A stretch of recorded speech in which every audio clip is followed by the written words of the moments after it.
आजपासूनचे हे टॉपिक महत्त्वाचे आहेत, लक्षात राहू द्या. ॲक्च्युअल आपण हे शिकलेलो आहे, परंतु आत्ता आपण काय करतो आहे, हे सगळं एकत्रीकरण करतो आहे बेसिकचं, बरोबर ना. म्हणून आपण पुन्हा हे घेतो आहे. मला वाटतं आपण बेसिकमध्ये असं पाहिलं आहे की business is artificial legal person. Business हा कोण असतो? The business is artificial legal person. याचा अर्थ काय होतो? बिझनेस हा कोण आहे? हा कृत्रिम कायदेशीर व्यक्ती आहे, बरोबर. पण असं का बरं आहे बिझनेस हा कृत्रिम कायदेशीर व्यक्ती? काय तर त्याचं कारण हे इथे दिलेलं आहे.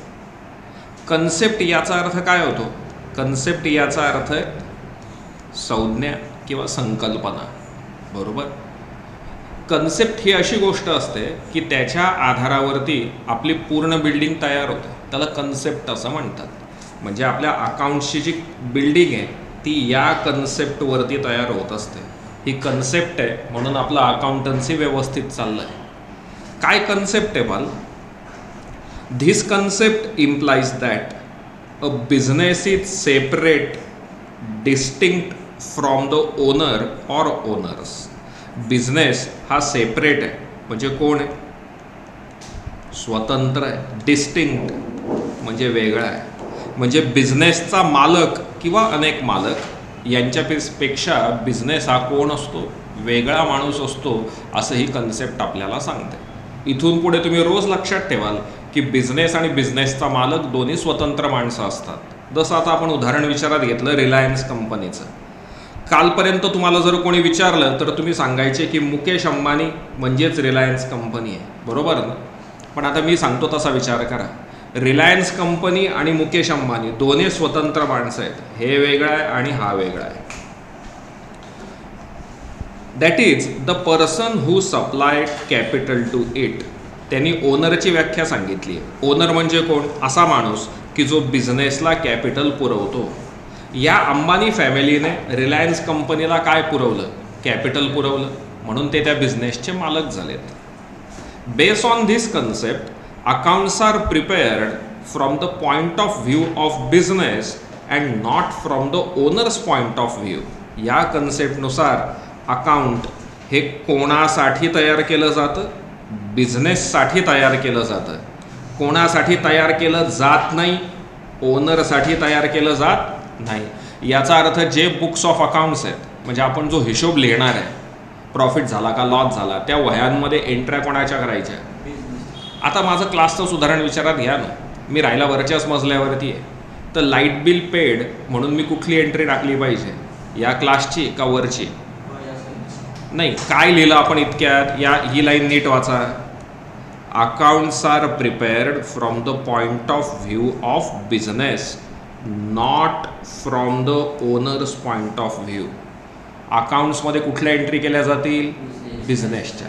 मग आता खालचं पण लाईट बिल आलं, जिथे आत्ता आपण बसलो येते, आणि माझ्या घरचं पण लाईट बिल आलं, तर लाईट बिल पेड म्हणून मी कुठली एंट्री करू? बिझनेसची, म्हणजे या जागेची. येतं आहे का लक्षात? या जागेची एंट्री मला करायची आहे. मी आजारी पडलो आणि मला औषध पाण्याचा खर्च करावा लागला, तर त्याची एंट्री रेकॉर्ड होईल का? नाही. का नाही? कारण आपल्याला ओनरच्या पॉईंट ऑफ व्ह्यूमध्ये विचार करायचा आहे का?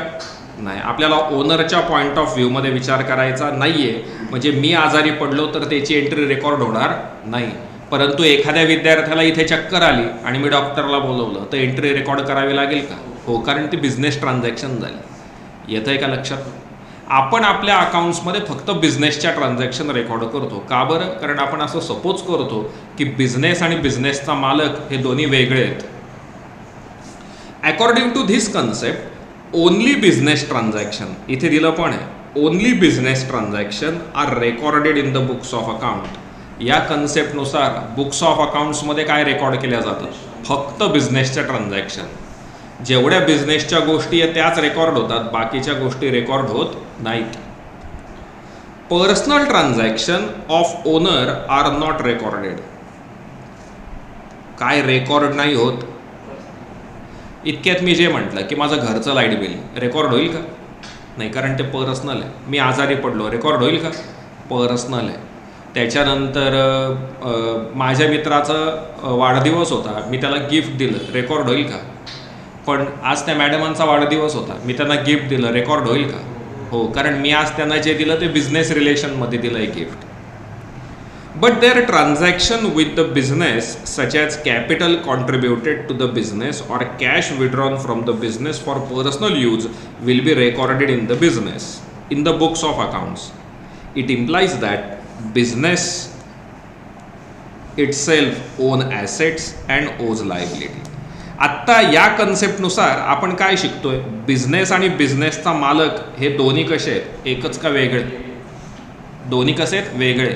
कारण मग जर दोन्ही वेगळे आहेत तर बिझनेसच्या ॲसेट पण वेगळ्या असतील का? संपत्ती, हो का नाही? बिझनेसच्या लायबिलिटी, आता आपण जिथे बसलेलो आहे हा बेंच कोणाच्या मालकीचा कन्सिडर करायचा? परांजपे सरांच्या का परांजपे अकॅडमीच्या? परांजपे अकॅडमीचं कन्सिडर करायचा. येतं आहे का लक्षात? आणि म्हणून तुम्हाला आठवतं का, तुमचे आईवडील बिझनेस करत असतील तर बिलं येताना दुकानाच्या नावाची बिलं येतात, आपल्या नावाची बिलं येत नाहीत, बरोबर ना? आपला जो फर्म असते त्या फर्मच्या नावाची बिलं तयार होतात. म्हणजे आता इवन मी सुद्धा जर काही पुस्तकं विकत घेतलीत ना कंपन्यांकडनं, डायरेक्ट नवनीतवाल्यांकडनं, दिशा पब्लिकेशन, आणखीन कुठल्याही पब्लिकेशनकडनं, तर ते बिल पाठवताना मला परांजपे अकॅडमी या नावानेच बिल पाठवतात, ते मिस्टर परांजपे या नावाने बिल पाठवत नाहीत. हे लक्षात घ्या, कारण त्या ट्रान्झॅक्शन या बिझनेसच्या नावाने होत असतात. या कन्सेप्टनुसार काय सांगितलंय? या कन्सेप्टनुसार सांगितलंय की बिझनेस आणि बिझनेसचा मालक दोन्ही एकच आहेत का वेगळे आहेत? वेगळे आहेत. आता आपल्या क्लासचं उदाहरण विचारात घेऊयात. हा वरचा मजला आहे, हा खालचा मजला आहे. इकडे जिना आहे, इकडे आपला क्लासचा पहिला हॉल आहे, इथे दुसरा हॉल आहे, याच्यावरती एक फ्लॅट आहे आणि इथे पण एक फ्लॅट आहे. हे सगळे आमचेच फ्लॅट आहेत. थोडक्यात अर्धी बिल्डिंग मी क्लाससाठी वापरतोय, अर्धी बिल्डिंग कशासाठी वापरतोय? राहायला. Half of the building is use for business office and other half is use for the residence of the proprietor. जसं माझ्या केसमध्येच झालं आहे आत्ता. अर्धं मी बिझनेससाठी वापरतोय आणि अर्धं राहायला वापरतोय. समजा ही जी बिल्डिंग आहे याचं भाडं 50,000 आहे. समजा बिल्डिंगचं भाडं 50,000 आहे, तर रेंट म्हणून किती लिहू? 25,000. आणि पर्सनल खर्च म्हणून किती लिहू? 25,000.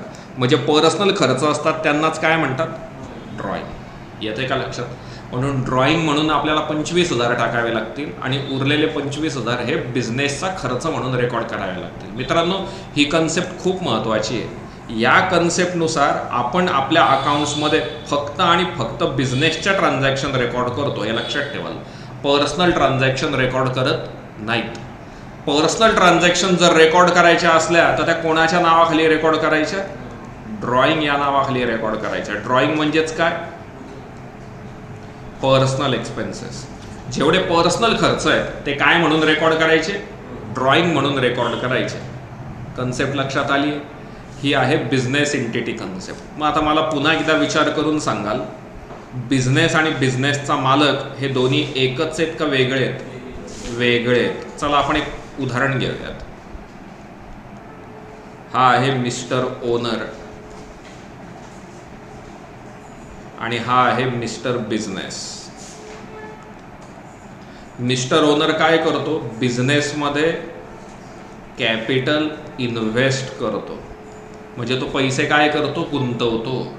आता याच्याकडे जे पैसे गुंतवलेले आहेत याच्याकडे, ते कोणाचे होते? याचे का ओनरचे?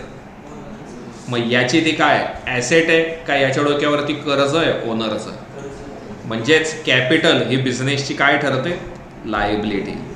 Capital is liability of business. येतंय का लक्षात? कॅपिटल ही बिझनेसची काय? लायबिलिटी.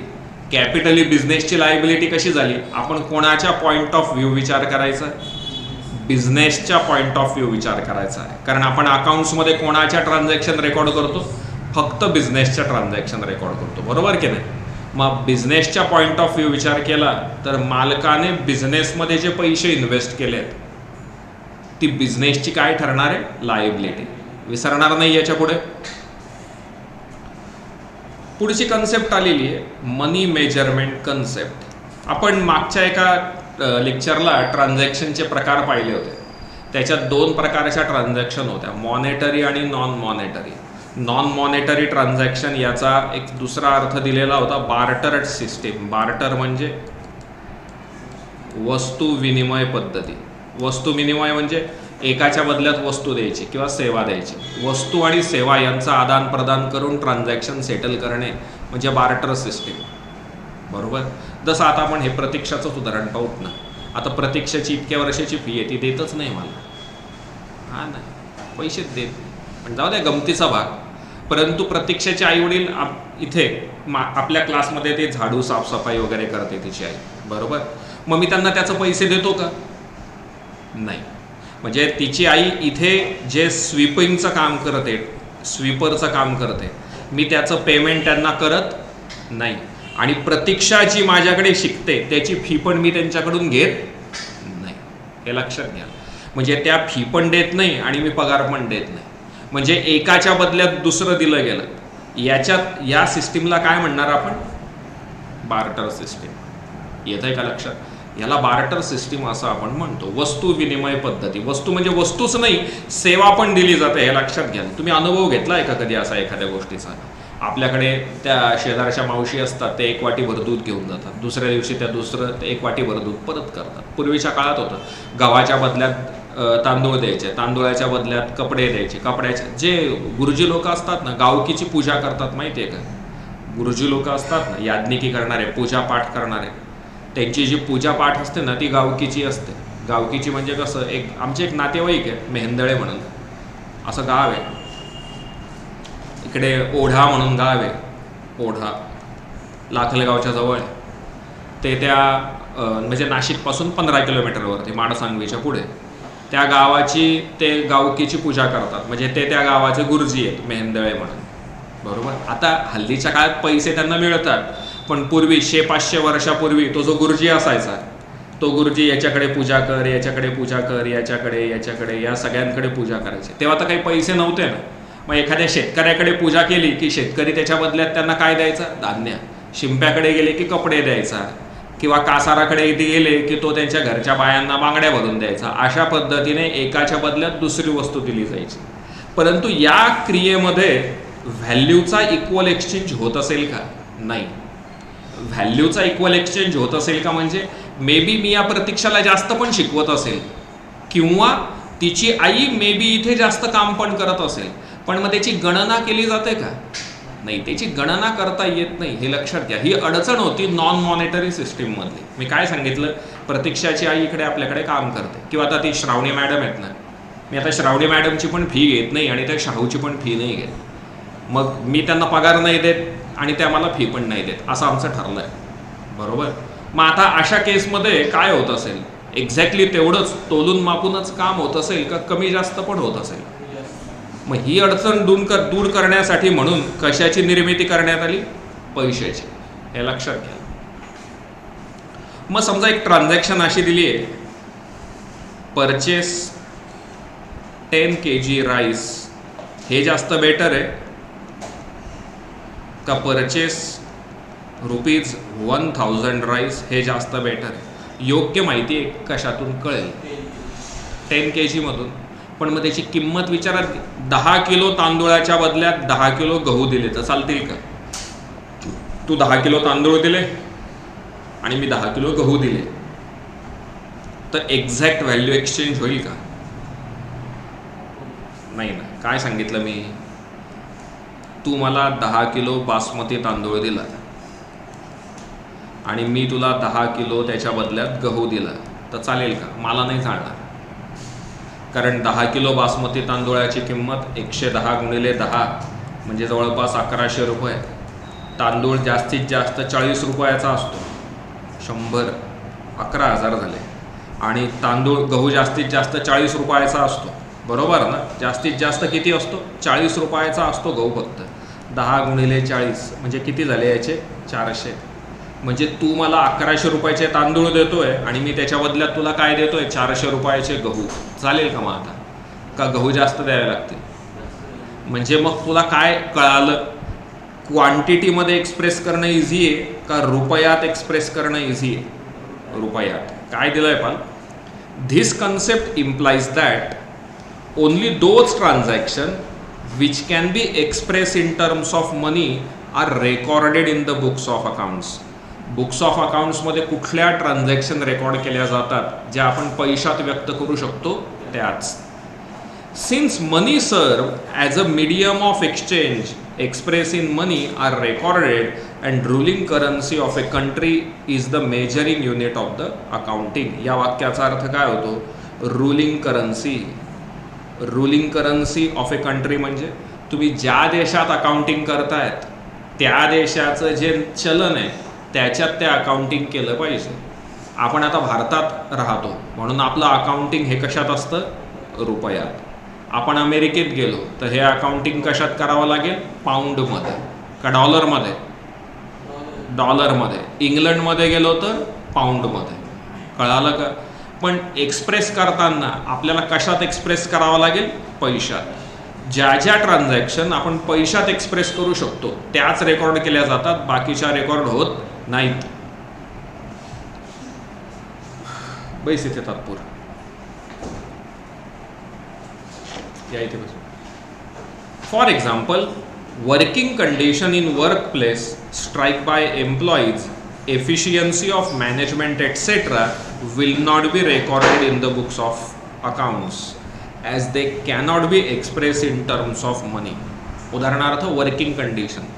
आता आपल्या क्लासची फी आहे ना, अकाउंट्सची फी आहे माझ्याकडे 8,000 रुपये. नाशिकमध्ये अजून इतर ठिकाणी पण हीच फी असू शकेल. परंतु मग तिथली वर्किंग कंडिशन, तिथल्या क्लासची स्थिती मे बी माझ्यात सारखी असेल किंवा माझ्यापेक्षा चांगली असेल किंवा माझ्यापेक्षा खराब पण असेल. पण मग ही जी वर्किंग कंडिशन आहे, हा जो लाईट आहे, ही जी हवा आहे, इथे जे पाणी आहे, त्याची किंमत आपण लावू शकतो का? किंवा मॅनेजमेंटची जी एफिशियन्सी आहे ती मोजता येते का? परांजपे किती इफेक्टिव्हली शिकवतात, त्यांनी आज किती दिवसभर काम केलं, त्यांची परिणामकारकता किती आहे, याचं मोजमाप पैशात होऊ शकतं का? नाही होऊ शकत. म्हणून अशा गोष्टी आपण रेकॉर्ड नाही करत. It help in understanding state of affairs of the business. State of affair of the business म्हणजे तुमच्या बिझनेसची अवस्था किंवा स्थिती. As money serve as a common measure. Common measure म्हणजे एक सामान्य परिमाण, मीन्स म्हणजे माध्यम, बाय विच हेट्रोजिनियस म्हणजे वेगवेगळ्या गोष्टी आपण एकाच पटीत दाखवू शकतो. जसं मी इतक्यात म्हटलं होतं, गहू आणि तांदूळ एकच आहेत का दोन्ही वेगळ्या गोष्टी आहेत? वेगळ्या गोष्टी आहेत. मग 10 किलोच्या बदल्यात 10 किलो तांदूळ शक्य आहे का हो? पण मग याला जर एकाच पटीत रूपांतरित केलं 400 आणि 1100 तर तुलना करायला सोपं जाईल का? हो का नाही? आणि म्हणून आपण सगळ्या ट्रान्झॅक्शन या कशात एक्सप्रेस करतो? पैशात. मी आत्तापर्यंत किती कन्सेप्ट सांगितल्या? 2. पहिली कन्सेप्ट होती आपली आजची बिझनेस इंटिटी कन्सेप्ट. या कन्सेप्टनुसार बिझनेस आणि बिझनेसचा ओनर हे दोन्ही स्वतंत्र किंवा वेगळे असतात. बरोबर का? अजून आपण अकाउंट्समध्ये फक्त बिझनेस ट्रान्झॅक्शन रेकॉर्ड करतो. बरोबर का? अकाउंट्समध्ये आपण फक्त काय रेकॉर्ड करतो? Business transaction. आणखीन महत्त्वाचं, capital is liability of business. Capital ही बिझनेसची काय असते? लायबिलिटी. विसरणार नाही. अजून दुसरी कन्सेप्ट कुठली शिकतोय आपण आज? मनी मेजरमेंट. या कन्सेप्टनुसार सर्व ट्रान्झॅक्शन ज्या पैशात एक्सप्रेस होतात त्याच रेकॉर्ड केल्या जातात. इतर गोष्टी रेकॉर्ड केल्या जातील का? नाही. कन्सेप्ट समजली? बरं, आत्ता मी तुम्हाला ज्या टिकआउट दिल्या, तुम्ही जे लिहून घेतलं ते पाठांतरात घ्यायचं आहे आपल्याला. बरं का? ते पाठांतरात घ्यायचं आहे.